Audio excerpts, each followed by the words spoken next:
Okay, thank you.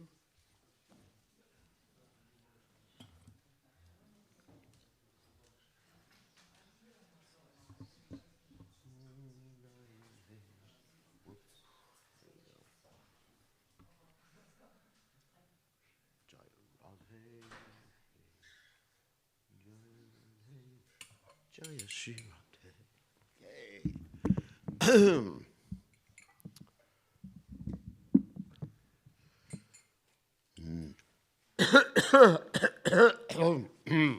Excuse me.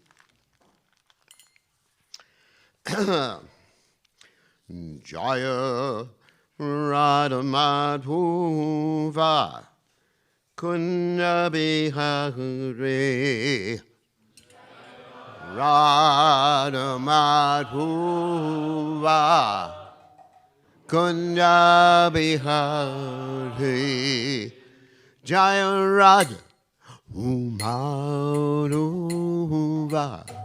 Kunja Bihari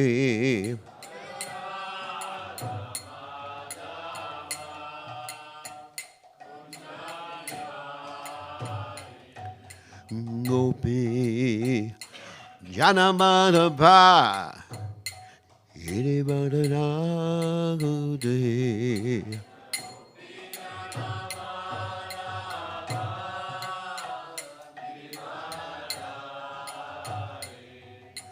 Gopi Janamadabha Iribadanagode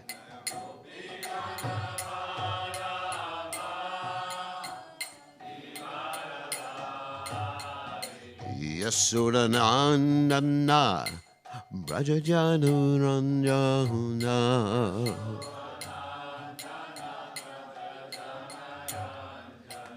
Yasudanandana Brajajanuranjana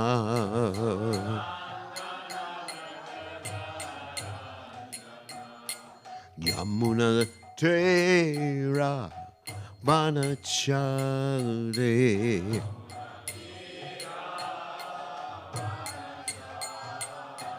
Yamuna Tera Manachare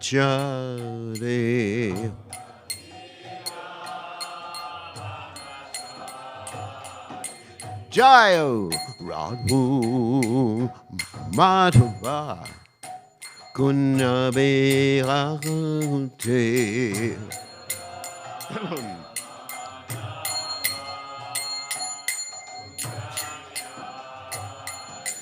Jaya Radha Madhava Kunja Bihari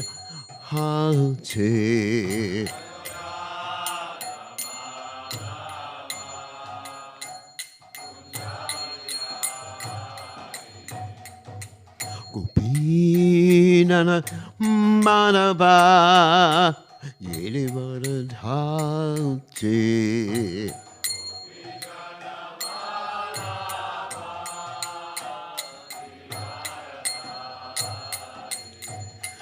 Gopi Janabalaba Yedivadadhati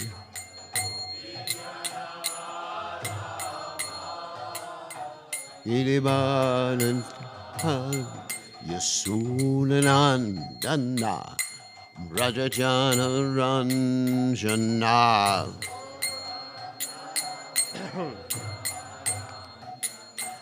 Yasunanandana Rajajana Ranjana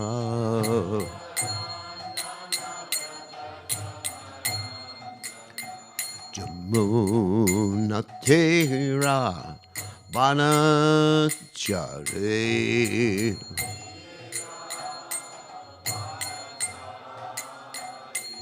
Yamunatera Banachare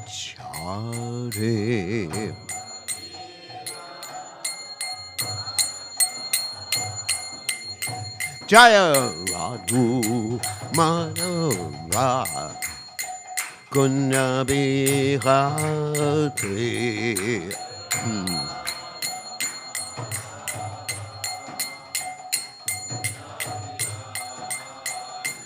Joyurad Madhuva Kundavihare Madhuva Kunjabihare Jai Om Vishnupad Paramahansa Paravarikacharya also Cheta Satashi Shimad His Divine Grace Abhaya Charananda Bhaktivedanta Goswami Maharaj Srila Prabhupada Ki Jai ISKCON Founder Acharya Srila Prabhupada Ki Jai Anantakoti Vaishnava Vrinda Ki Jai Namacharya Srila Haridas Thakur Ki Jai Prem Se Kaho Sri Krishna Chaitanya Prabhu Nityananda Shri Advaita Gadadhar Shivasati Gaur Bhaktivinoda Ki Jai Shri Shri Radha Krishna Gopi Gopinath Shai Mukunda Radhakunda Giri Govardhan Ki Jai Vrindavanam Ki Jai Mathuradam Ki Jai Jagadada Swami Ki Jai Yamuna Mai Ki Jai Shrimati Tulasi Devi Ki Jai Samaveda Bhaktivinoda Ki Jai Gaur Premananda Hari Hari Bol All glories to the assembled devotees. All glories to the assembled devotees. All glories to the assembled devotees. All glories to Shri Guru and Gauranga Shilabhavad Ki Jai. Nama Om Vishnupadaya Krishna Prestaya Bhutle Srimati Bhaktivedanta Swami Tiramani Namaste Saraswati Devi Gauravani Pacharni Nivishesha Shunyavadi Paschatya Dejatarni. So today we are reading from the first canto of Srimad Bhagavatam, 9th chapter, texts 6 to 7, and we'll just do 6 responsively. And of course, then I'll read 7 myself. So, Om Namo Bhagavate Vasudevaya.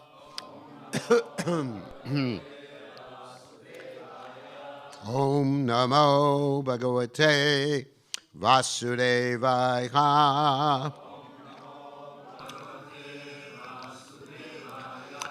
Om Namo Bhagavate Vasudevaya.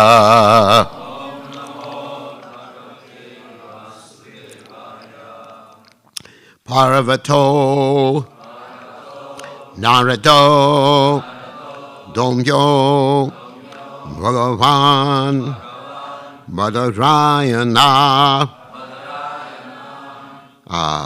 Brahadashva Brahadvaja Sashishyo Renuka Sutta Parvato Narado Domyo Bhagavan Badarayana Brahadashvo Bharadvaja Sashishyo Renuka Sutta Parvato Narado Domyo Bhagavan Badarayana Brahadashvo Bharadvaja Sashishyo Renuka Sutta Parvato Narado Domyo Bhagavan Badarayana Brahadashvo Bharadvaja Sashishyo Renuka Sutta. Okay.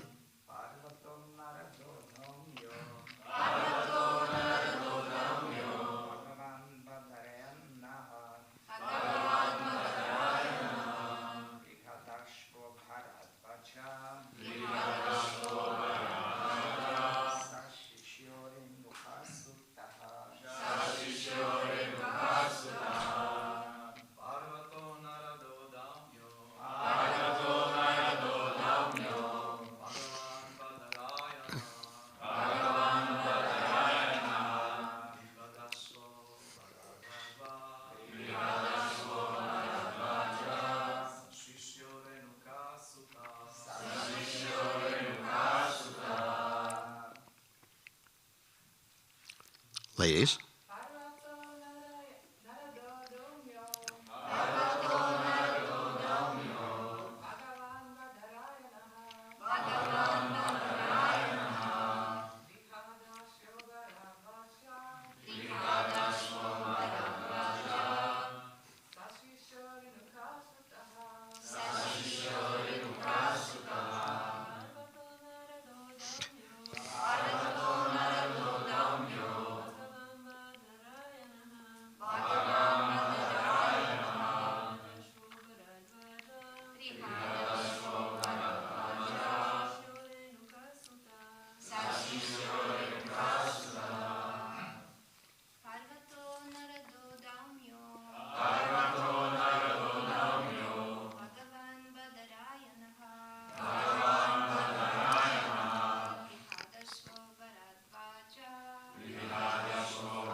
All right, I'll just read the next verse and then we'll do the word by word synonyms.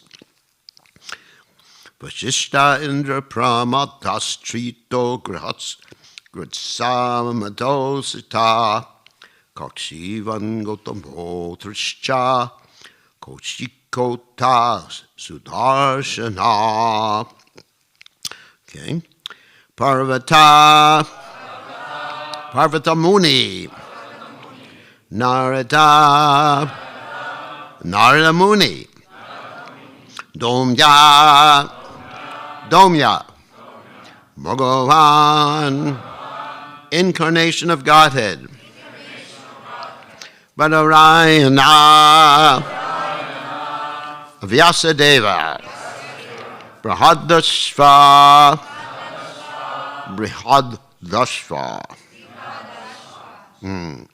Bharadwaja.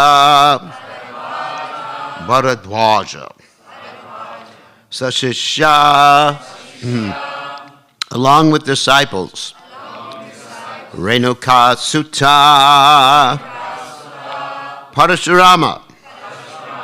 Vashishta. Indra Pramada. Trita. Gritsamada. Asita. Kakshivan. Gotama. Atri. Cha. Koshika.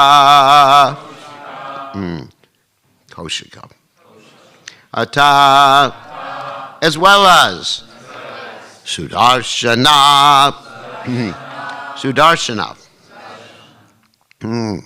Translation: all the sages like Parvata Muni, Narada, Domya, Vyasa, the incarnation of God, Brihadashva, Bharadwaja, and Parashuram, and disciples Vashishta, Indra, Pramada, Trita, Gritsamada, Asita, Kakshivan, Gotama, Atri, Koshika, and Sudarshana were present. So, purport by His Divine Grace A.C. Bhaktivedanta Swami. Srila Prabhupada Ki Jai. This is quite a long purport. So, we'll probably pause in the middle of certain parts of the purport because the purport is explaining who these personalities are. And so let me just Om Gana Timiranda Shah Gananjana Shlakaya Chakshur Meditam Yena Tasmai Shigarve Namaha. It's also important before we start the purport to understand that all these great personalities have come to see Grandfather Bhishma as he is leaving his body, but not only as he is leaving his body, but also perhaps even more instructive or more important is what he's going to say before he leaves his body. Because Grandfather Bhishma, and we actually told the whole story of Grandfather Bhishma 2 or 3 days ago, but Grandfather Bhishma is a Mahajan. He's one of the 12 Mahajanas. That means Dwadasha Mahajana in Sanskrit.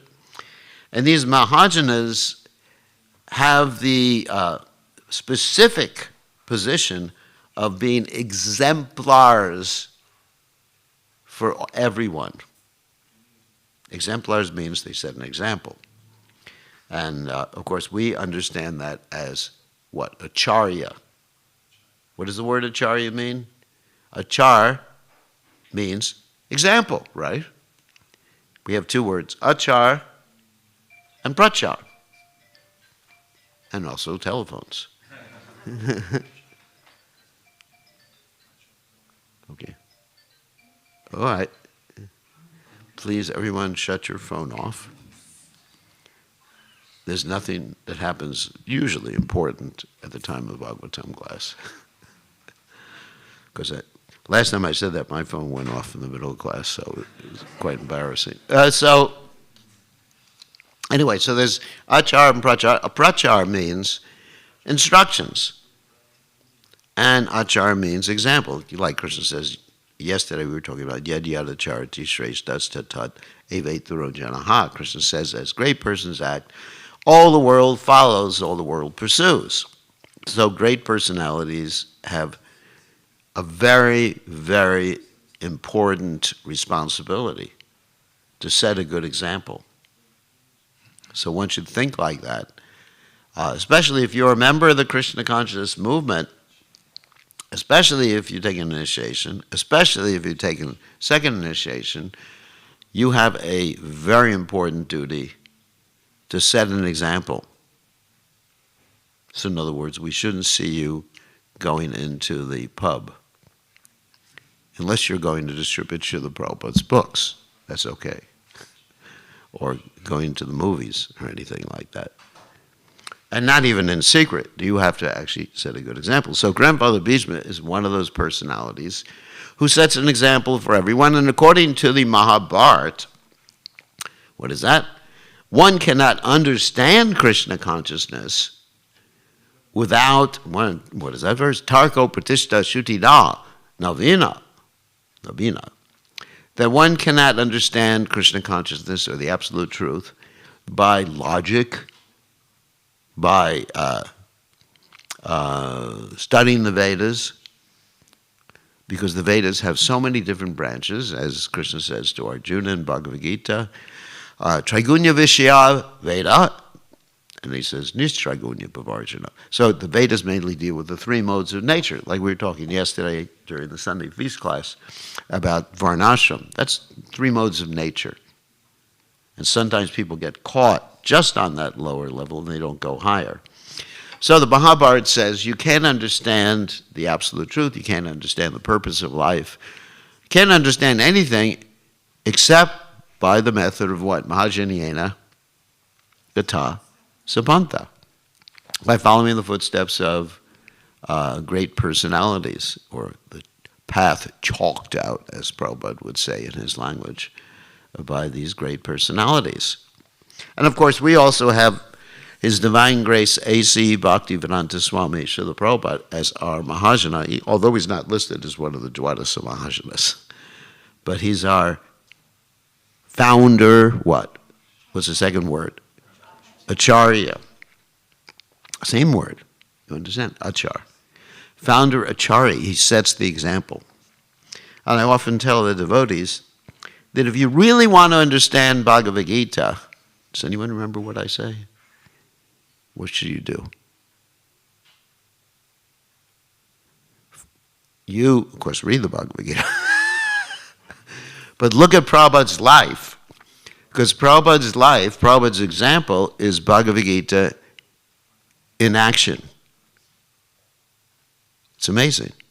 All the way from, his preaching, his personal surrender, well, I hate to use that word, surrender, as I said yesterday, his personal devotion, his dedication to sharing the Bhagavad Gita, sharing the philosophy of Krishna consciousness. We can understand from the Bhagavad Gita that Prabhupada was most dear to Krishna because he was actually teaching Bhagavad Gita to the devotees and to everyone, actually.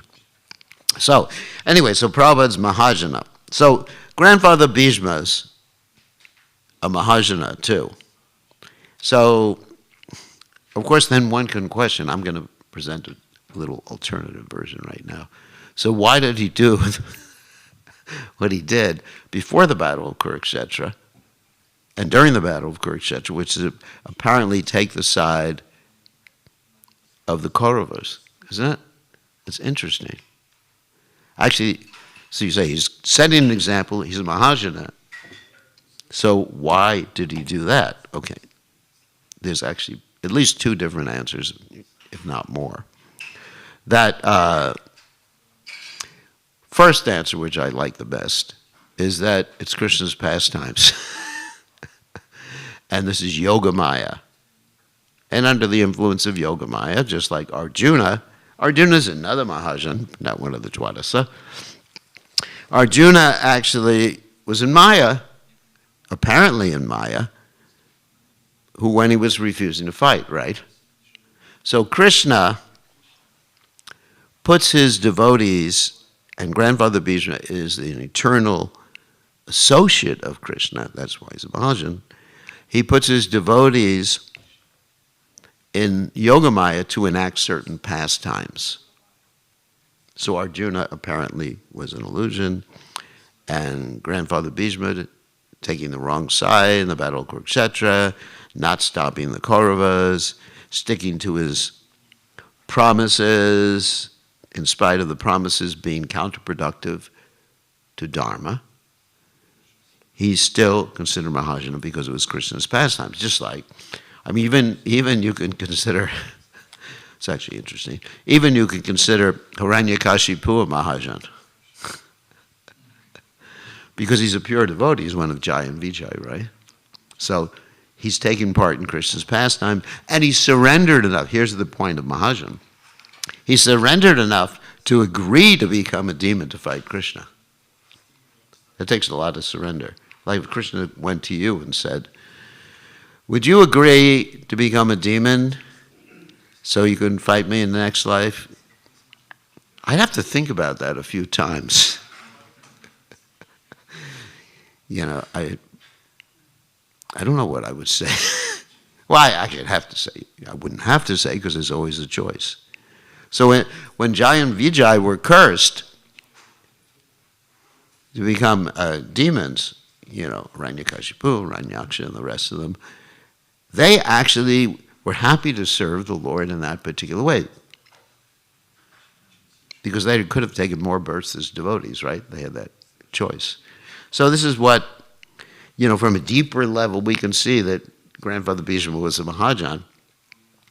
And he realized exactly what he had done wrong. That is actually another point of what a Mahajan is. A Mahajan is humble enough to admit that he made mistakes. A Mahajan is interesting. There's no, a Mahajan sometimes, you know, in the name of Dharma, like in the case of Grandfather Bhishma, made a mistake.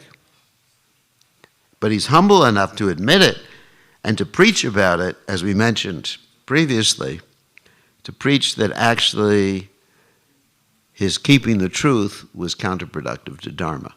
So that's also another point of Mahajana. It's actually interesting for us to understand that it's important to tell the truth, to understand and be introspective enough to know one's own faults and to be ready to admit them. That's also an example he's setting for us. So, anyway, so that's Grandfather Bhishma.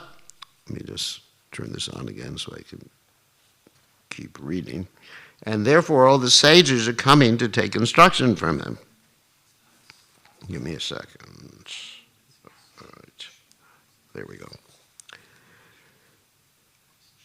And to see him go back to home, back to Godhead. Because they know he's going to go back to home, back to Godhead, because Krishna is there. And if one dies in the presence of Krishna, thinking of Krishna, Yam yam avapi smaran bhavam yajate ante kalevaram. They go back to Godhead. Okay, now, without further ado, we will go to the purport by Srila Prabhupada. And the first personality Srila Prabhupada mentions here is Parvata Muni. He says Parvata Muni is considered to be one of the oldest sages. He is almost always a constant companion of Narada Muni. They are also spacemen, competent to travel in the air without the help of any material vehicle. Parvata Muni is also a Deva Rishi, or a great sage amongst the demigods like Narada. He was present along with Narada at the sacrificial ceremony of Maharaj Janamejaya, the son of Maharaj Parikshit. In this sacrifice, all the snakes of the world were to be killed. Parvata Muni and Narada Muni are called, I guess I should explain that too. So the reason that Maharaj Janamejaya wanted to kill all the snakes is because a snake killed his father. His father's name was Maharaj Parikshit. And the snake killed his father. Actually, it wasn't just an ordinary snake. It was Takshaka. And Maharaj Janamejaya specifically wanted to kill not only all the snakes, but specifically Takshaka. And as he was performing this sacrifice to kill all the snakes were dropping into his sacrificial fire. And then he didn't see Takshaka, who had killed his father. So he was wondering what happened with Takshaka. And the sages said, well, Takshaka is being protected by Indra. So then he said to the sages who were doing the sacrifice, you should chant the mantra to have Indra and Takshaka fall into the fire. It's not a good idea. So, all right, Indraya, Swaha, whatever, Takshaka, Agnaya, Indraya, Swaha. I hope that's not the mantra, you know. But anyway, they were getting ready. They were in the air, getting ready just to drop into the sacrificial fire, which would have enveloped them and killed them. And so along comes this nice little Brahmin boy, like half Brahmin, half snake. Does everybody know the story from the Mahabharata? Yeah. I mean, I could spend the whole class telling the story of his father and everything like that, but I'm not going to do that because it's such an interesting story. So he comes, and he's a descendant of, actually his mother's name was Jarikaru, and his father's name was Jarikaru. So anyway, he's half snake, half Brahmin. And he says, stop! And because he's a Brahmin, similar to the Lord Vamanadeva story, you know, that you have to respect Brahmanas, Maharaj Janamejaya said, what do you want? Why are you stopping? He says, don't do it. And then the other sages, like Narada Muni and Parvata Muni, they also agreed with that, don't do it. Allow them to live, don't kill all the snakes, especially don't kill the innocent snakes, and don't kill Indra. So that was the snake sacrifice. Sarpo Yagya, it's called. Parvata Muni and Narada Muni are called Gandharvas, also because they travel in the air singing the glories of the Lord. Since they can travel in the air, they observed Draupadi's Swayamvara ceremony. And Prabhupada, interesting, as I mentioned the other day, put in the parentheses here, which means selecting of her own husband. In other words, the girl selected her own husband, which I mentioned the other day, not that she was a trophy wife. So, from the air. Like Narada Muni, Parvata Muni also used to visit the royal assembly of the heaven of King Indra. As a Gandharva, sometimes he visited the royal assembly of Kuvera, one of the important demigods. Both Narada and Parvata were once in trouble with the daughter of Maharaj Srinjaya. Maharaj Srinjaya got the benediction of his son by Parvata Muni. I'm not going to tell that story. It's really racy. It's interesting, but not time to tell the story. And then the next person mentioned is Narada Muni, is inevitably associated with the narrations of the Puranas. He is described in the Bhagavatam. In his previous life, he was the son of a maidservant, but by good association with pure devotees, he became enlightened in devotional service, and in the next life, he became a perfect man comparable with himself only. Just a little detail from the Bhagavatam. That Narada Muni was a son, as described here, maidservant, which means he didn't know who his father was, but he got the opportunity only during 4 months of the rainy season, when the sages didn't go anywhere, the sages stayed in one place, to associate with the sages, hear from the sages, and even take initiation, and also take the remnants of the great sages. Actually, it's very powerful substances. The remnants of a great personality, the foot-bathing water and the foot dust of great personalities. Actually, I always tell the story when I was with Prabhupada and going on morning walks with Prabhupada, I would walk right behind Prabhupada and eat the sand from Prabhupada's footprints. And when I got Mahaprasadam from Prabhupada, I didn't share it with anybody. I was a Kripana. And I even ate the grape stems, the orange rinds, and I would have eaten the plate too, had it not been metal. So if it was plastic, I would have eaten it. So anyway, so very powerful substances.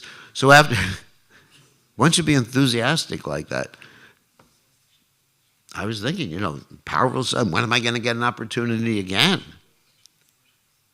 And so anyway, so don't get any ideas.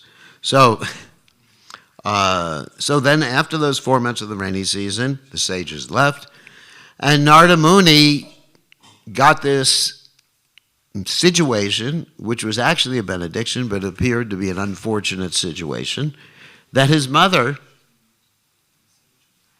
passed away. And all that he had in this world was what? His mother. So that may appear, wow. He's become a devotee, he's taken an initiation. I'm not saying your mother will pass away, don't worry.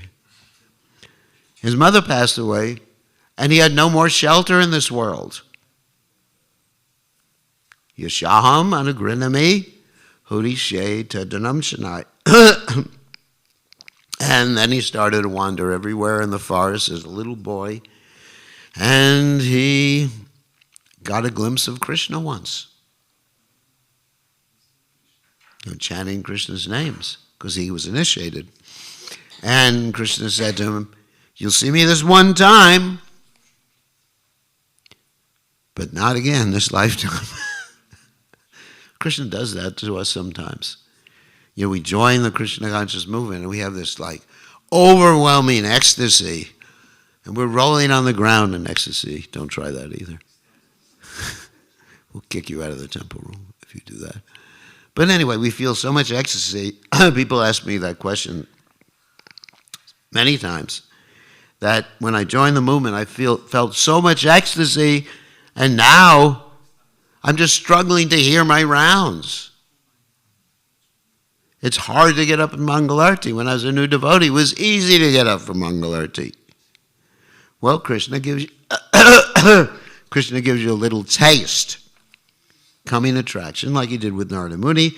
And Narada Muni continued, and then after this lifetime, he took on a spiritual body, like the thunder and lightning Bhagavatam describes. And he keeps traveling, preaching Krishna consciousness. Isn't that a nice life? And Narada Muni was cursed to not reside in any place. And he was cursed by this nice personality, Daksha.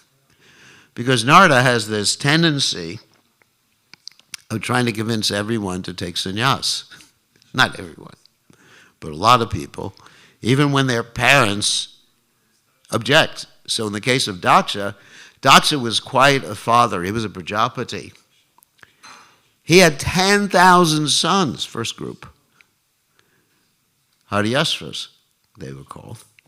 And Narada Muni preached to them and said, your actual father is not Daksha. I mean, he told us in terms of an analogy.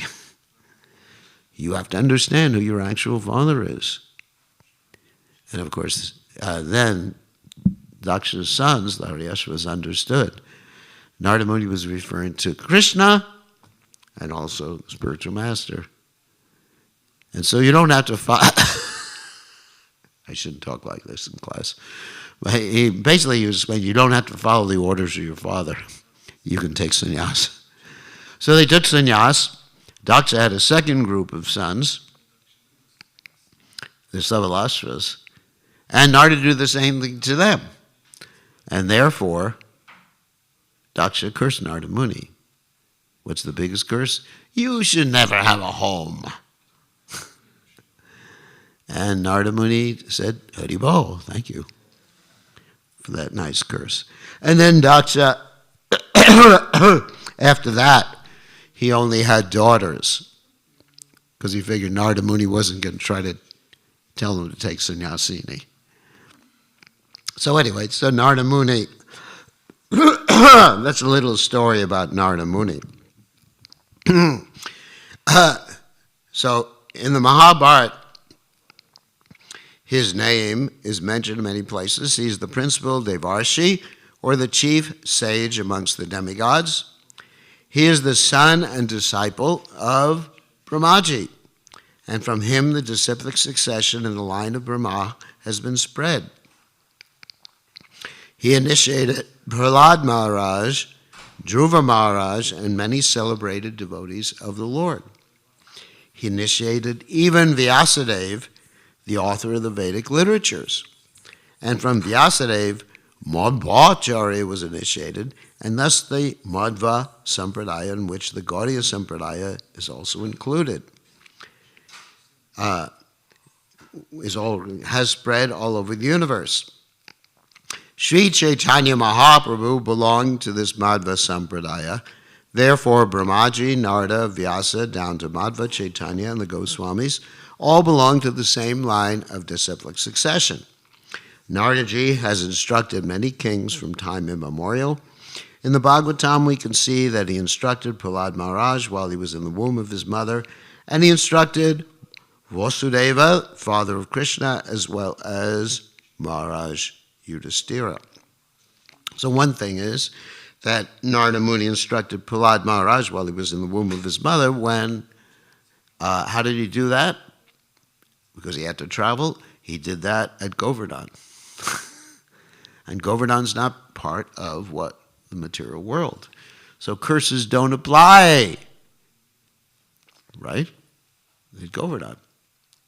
Curses don't apply in this temple either. Because this is Vaikuntha. This is the spiritual world. So if someone curses you, just go in front of Shri Shri Gaurnatai, Shri Shri Panchatattva, and start dancing. You don't have to worry about the curses. Actually, there's this story that just comes to mind. One of Lord Chaitanya Mahaprabhu's associates named Subhuti Roy was sort of cursed by a Muslim. He had previously, when this Muslim was very young, a kid, he had whipped the Muslim because the Muslim had been his servant. And then when the Muslim grew up, the Muslim became the Nawab. And when the Nawab's wife saw this mark on her husband's back, she asked what happened. Her husband explained, and she said, you got to kill Subhuti Roy. And he said, no, I can't kill him. He likes me. You know, we have a good relationship. And she said, at least you have to convert him to be a Muslim. So what happened is that he converted him. How did he convert him? He threw water from his water pot at him. That's how they convert people. I wish we had such an easy initiation ceremony. You just like take some hot water. You're Hare Krishna now. Anyway, so he felt cursed. And so he asked the Brahmins, what is the remedy for this curse? And they said, you have to drink molten lead. Drink it. Can you imagine? You drink molten lead, you die. Because molten lead, anyway, hotter than fire. So he was thinking, what should I do? Then he went to Lord Chaitanya Mahaprabhu. And Lord Chaitanya Mahaprabhu said, just chant Hare Krishna and renounce this world. And you don't have to worry about anything. So that's the point. So Narada Muni, when he was at Govardhan, is a place called Narada Kund. Anyone's been there? Yeah. Anyone who's gone to Govardhan with me knows where it is. We go there. It's almost opposite Kushama Sarovara, on the opposite side of the road. And you go down a little path, and there's a beautiful lake there, and there's a deity of Narada Muni, a very big deity of Narada Muni. Okay. So, next sage is Domya, a great sage who practiced severe penances at Utkojaka Tirtha and was appointed royal priest of the Pandava kings. He acted as the priest in many religious functions of the Pandavas, samskara, and also each of the Pandavas was attended by him at the betrothal of Draupadi. He was present even during the exile of the Pandavas and used to advise them in circumstances when they were perplexed. He instructed them how to live incognito for 1 year, and his instructions were strictly followed by the Pandavas during that time. His name is mentioned also when the general funeral ceremony was performed after the battle of Kurukshetra. In the Anusasana Parva of the Mahabharata, 127, 15 to 16, he gave religious instructions very elaborately to Maharaj Yudhishthira. He was actually the right type of priest of a householder, for he could guide the Pandavas on the right path of religion. A priest is meant for guiding the householder progressively in the right path of ashrama dharma, or the occupational duty of a particular caste. This is what we talked about last night, actually in the Sunday Feast program, that the guru or the advanced devotee advises the devotee according to their psycho-physical nature, how to engage in Krishna consciousness, how to engage in their occupation. Whether you're a businessman, whether you're engaged in governmental work, whether you're a scholar, or whether you work with your hands or artisan. There's practically no difference between the family priest and the spiritual master. The sages, saints, and brahmanas were... Whoops, skipped.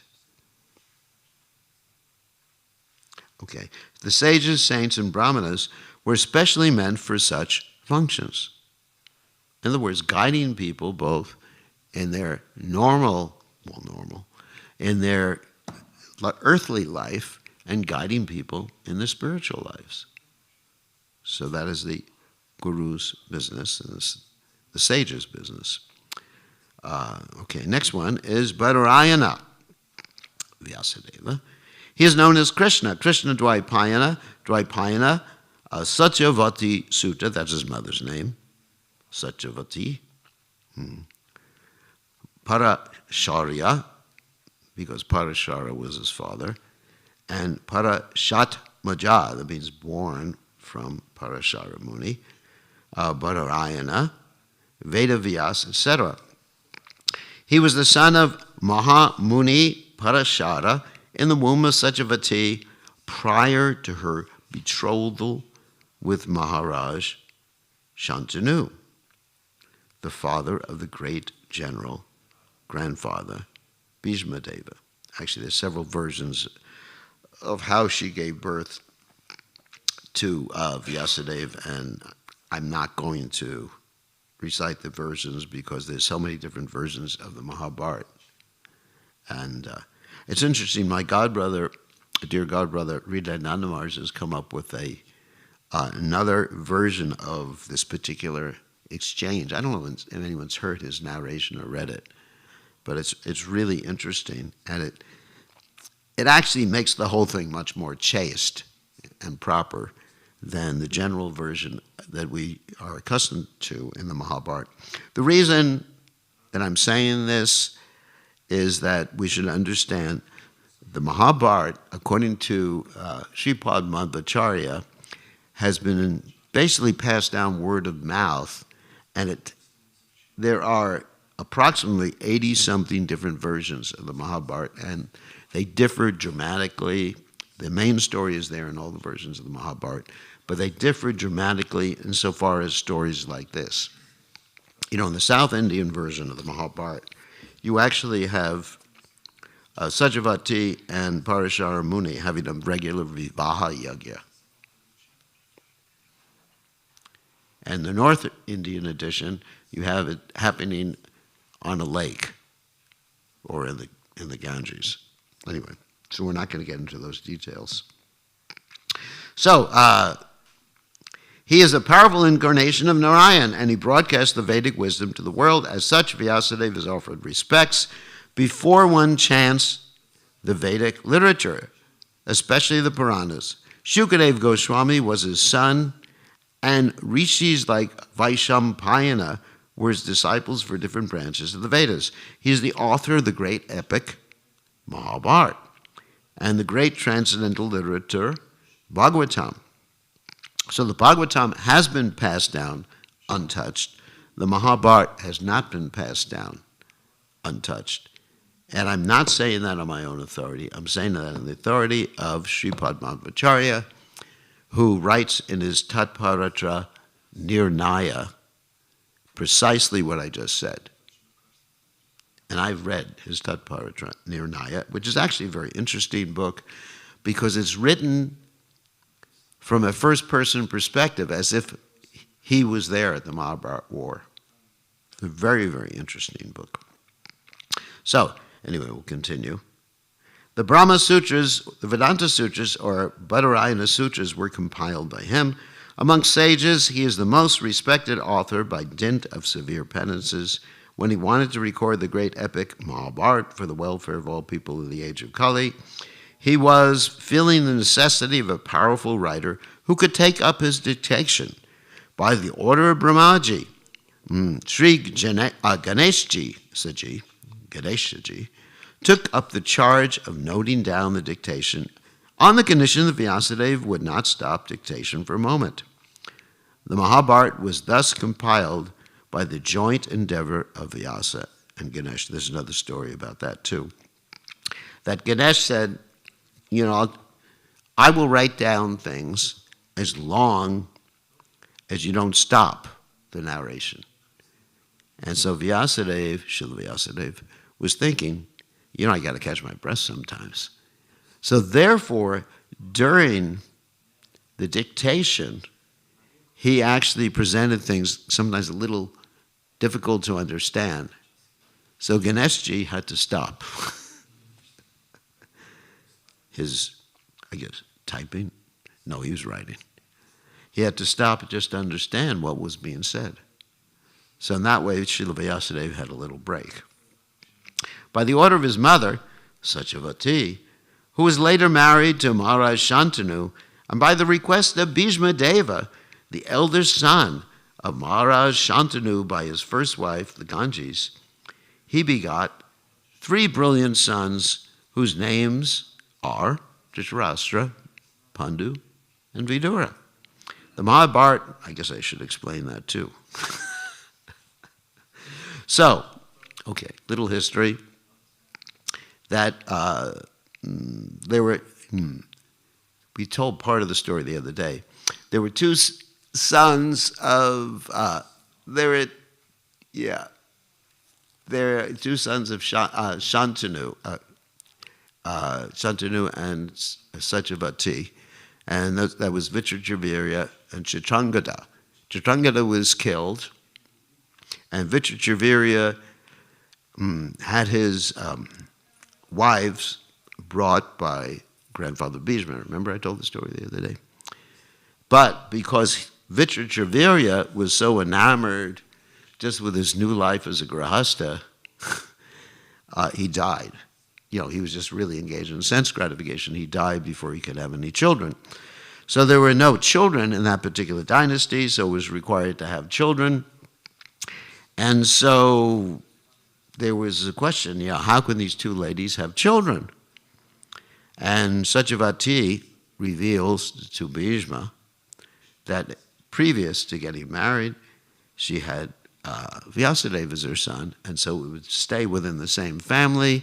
If Srila Vyasadeva came and basically had children with these two wives, Ambalika and Ambika, of Vitravirya, who had just passed away.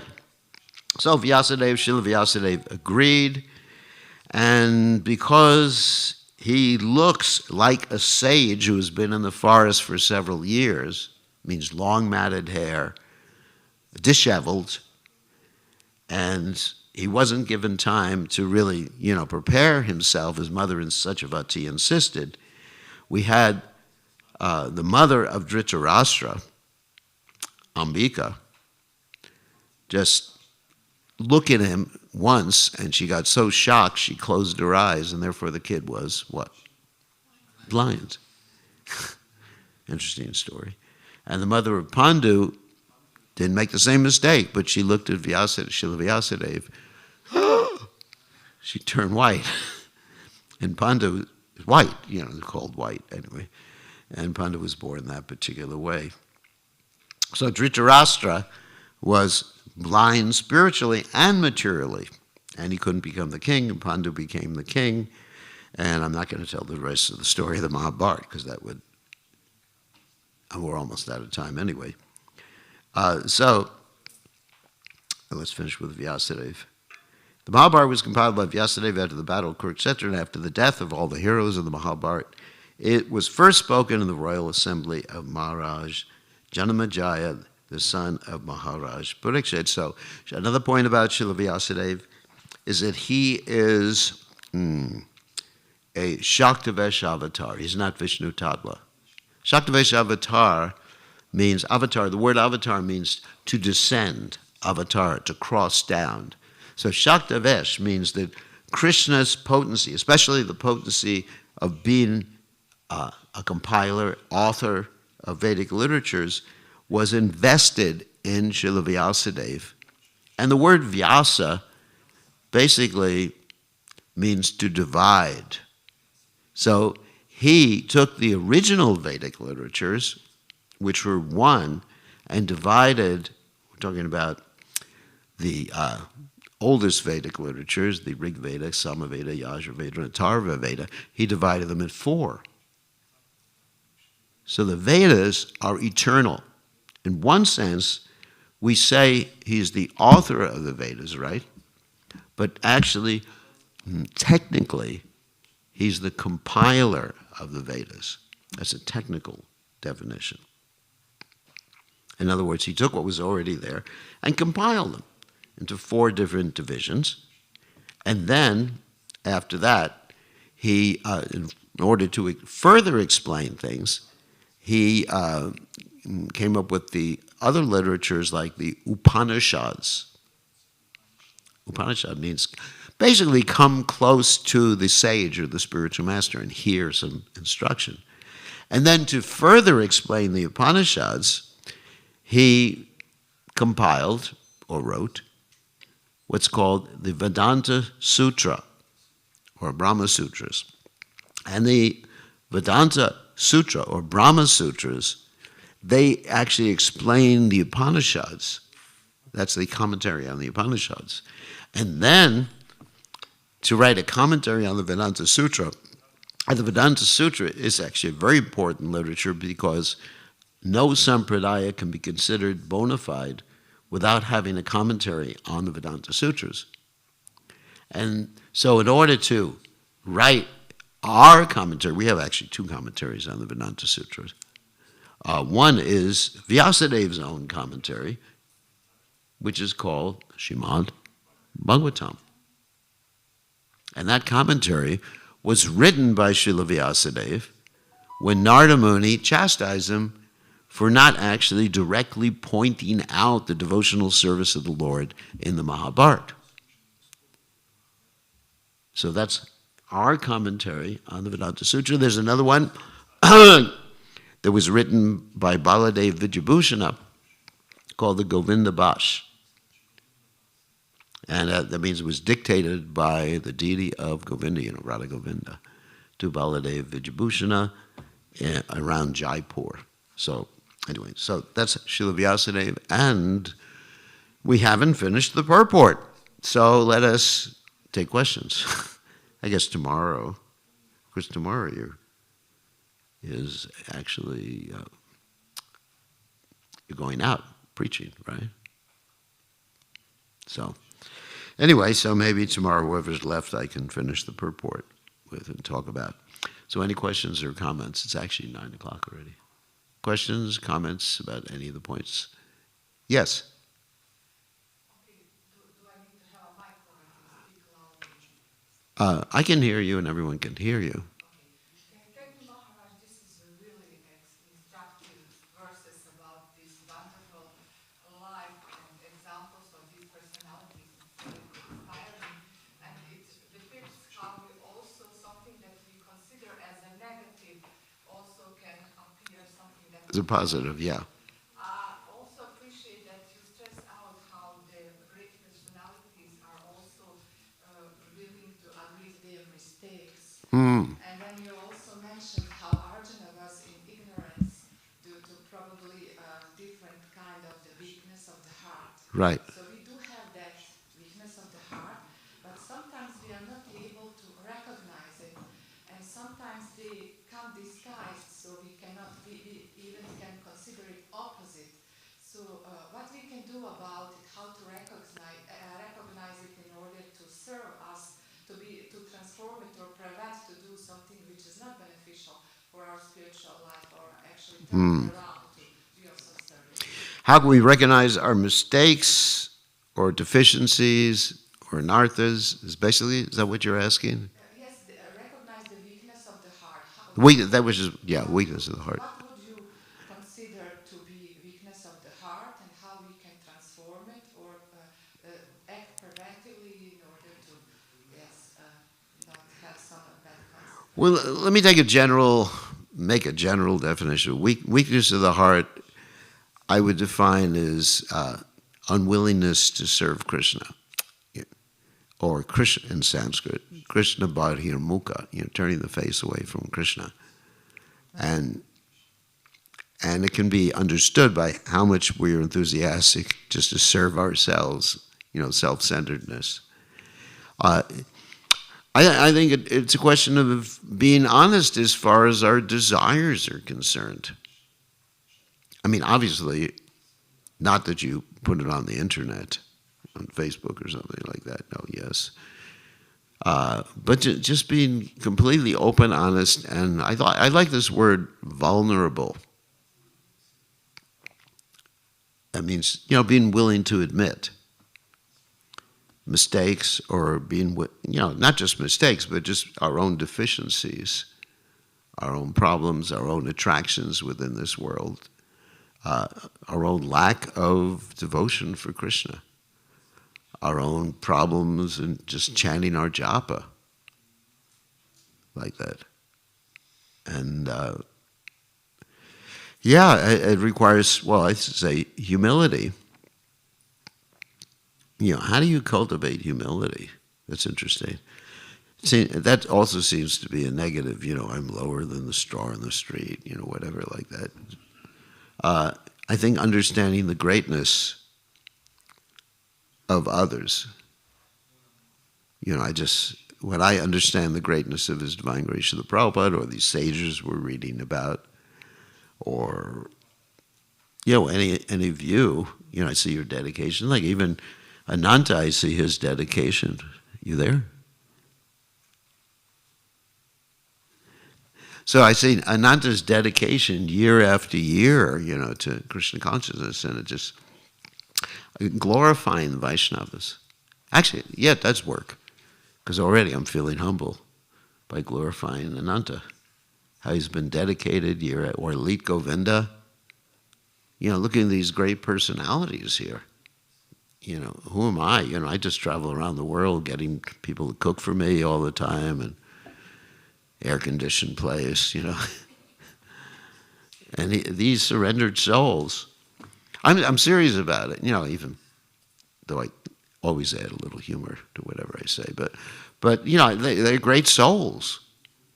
And I think by glorifying others, one actually is more readily able to admit one's own deficiencies, weakness of the heart like that.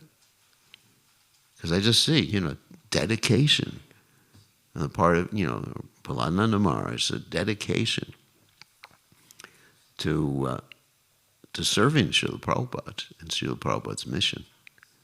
So, actually glorifying Vaishnavas. I already feel ecstatic just saying nice things about devotees. Isn't it? I mean, it's sweet.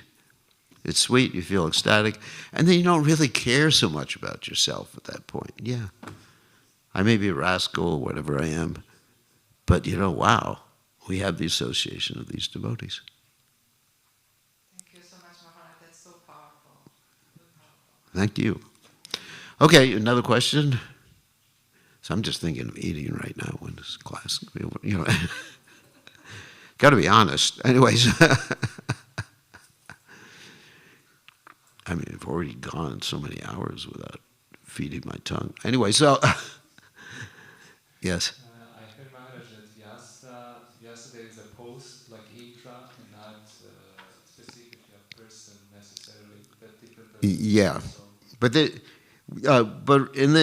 we're referring to the specific person who, yes, what you're saying is true.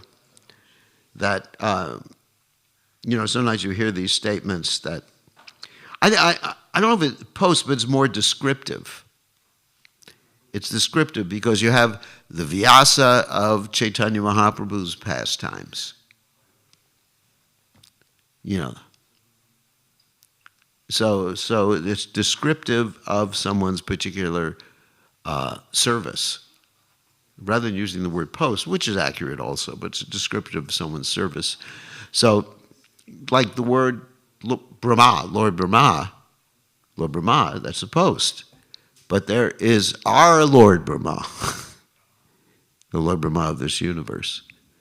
So his name is also Brahma. So, the same way Brahma is a post, Indra is a post, but it's also reference to a particular person. Yeah, good point. Yeah, I mean, it's a good point. But there's a specific person, Vyasadeva, and that was his name too, who appeared a long time ago, more than 5,000 years ago, who wrote the literatures. And he continues to be in this world. He's in Badarik Ashram right now, and there's stories of Shripad Madhvacharya going to visit him, showing him his commentary on the Mahabharata and his commentary on the Vedanta Sutra, and also his commentary on the Bhagavad Gita. So we're fortunate in reading our Bhagavad Gita, the Bhagavad Gita as it is, that Srila Prabhupada consulted Shripad Madhvacharya's commentaries, as well as other commentaries, when he wrote his commentary. So in other words, that commentary was shown to Srila Vyasadeva, the author. Interesting. So we know, sometimes people say, well, Mayavadis, they actually bring this out. They look at Prabhupada's translations. I'm not looking at one right now, but I'm just making believe. And they say, he's not doing a literal translation. And Prabhupada doesn't always do literal translations. He does translations according to the way that Krishna wanted things to be understood. That's the system, the Gaudiya Vaishnava system. Sometimes Prabhupada will translate the word yoga as devotion in Bhagavad Gita, isn't it? And you're saying, how do you do that? And then you consult the commentaries and you see that's actually what Srila Vyasadeva intended. So Prabhupada just didn't invent things. He's actually taking his translations, taking his commentaries from Srila Vyasadeva, from Madhvacharya, who directly showed Vyasadeva his commentary on the Bhagavad Gita. So it's definitely bona fide, as it is. All right. Is that all right? Any other quick questions before we run it and take prasadam? Yeah. Thank you, Maharaj. My question is about Lord Brahma, Narada Muni, and the maidservant. So was the maidservant a wife of Lord Brahma, and did Lord Brahma have some other wives? Maidservant was the wife of... No, the maidservant wasn't the wife of Lord Brahma. She was... We don't know who the father of Narada Muni was in that life. You know, she was a lady, a maidservant who might have had a relationship. You know, it's not really described, but we didn't know who the father was. Yeah. And Narada Muni and his mother, they were living in a community of brahmanas. But the maidservant wasn't the wife of Lord Brahma. Yeah, to make it clear. And also they were what we call itinerant brahmanas who were wandering during the wandering around India preaching Krishna consciousness. And during the 4 months in the rainy season, they stayed at the place where Narada Muni was and his mother. And they instructed Narada Muni, gave him initiation, and allowed Narada Muni to take their remnants just one time. And Prabhupada in his purport said, even if one takes the remnants without permission, it still works. Like this great devotee, Kalidas in Chaitanya Mahaprabhu's pastimes, who basically gave all the Vaishnavas foodstuffs, and he waited outside of their house, hiding himself, until they threw away their garbage. And he would go through the garbage, and he would find the remnants of their food, like a mango skin or a mango seed, and he would suck on it. And because of that, having so much devotion and dedication to the Vaishnavas, Lord Chaitanya allowed him to drink, that is, Lord Chaitanya's foot bathing water. That's pretty interesting, isn't it? So if one has faith and love for the Vaishnavas, again, glorify the Vaishnavas, you get the full mercy of Chaitanya Mahaprabhu. You become humble. You get a taste for hearing and chanting. I mean, that's the secret. That's what Narada Muni teaches us. That's what this devotee Kalidas teaches us, isn't it? You get all the opulence, the spiritual riches you can imagine. Okay, on that happy note, thank you very much. All glories to Divine Glorious Srila Prabhupada. Srila Prabhupada ki jai. Padayatra ki jai.